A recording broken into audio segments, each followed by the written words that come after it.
একটা কথা শেয়ার করি। যখন আঙ্গর লেফট না ছিল তখন মানে একটু ভাঙা ছিল। তখন সবাই কি কইতো যে লেফটিন থেকে গন্ধ বাড়ায়, হেন না তেন না, কত কিছু রঙের কথা কইতো, বহুত কিছু কথা কইছে।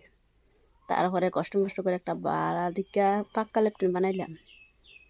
মাঝে কোনো কপাল মন্দ থাকলে সব মানে সেই কিনার দিয়ে একটা মাড়ি কিনছে একজনে, পাশের বাড়ির মানুষে বেলেগ একজন মাড়ি বিক্রি করছে কিনছে, কিনা সেইখানে কিনার দিয়ে ঘর বানায় রেখে দিচ্ছে। কিরম ভাবো, না যাইতে পারি না কিছু, এরম অবস্থা হয়েছে।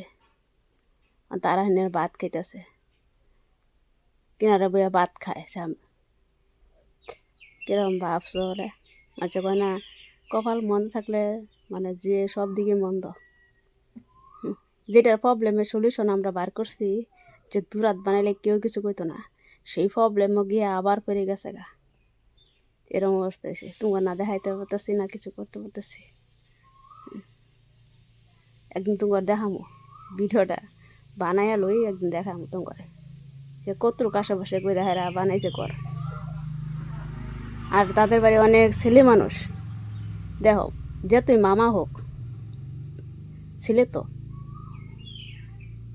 যে তুই মামা লোক ছিলে তো না, একটা নিজের একটা সরব তো বললে আছে কিছু না, কিতা কইতা কিছু কইবার নাই। বন্ধ কপাল, যেটা সমস্যা সলভ করবা যায় সেটা প্রবলেম পরে আরেকদিনকে প্রবলেম করে যায়।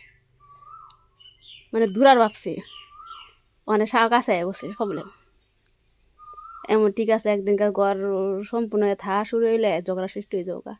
আঙ্গুলকে প্রত্যেকের মানুষ এইরকমভাবে ঝগড়া হয়ে যায়, বিনা কারণ ছাড়া ঝগড়া লাগতে পারে। প্রবলেমের সলিউশন আমরা বার করি দূরাত, পরে দেখি কি হয়, পরে দেখ দু সাঙ্গরে না যায়। চিন্তা করে ভাই না।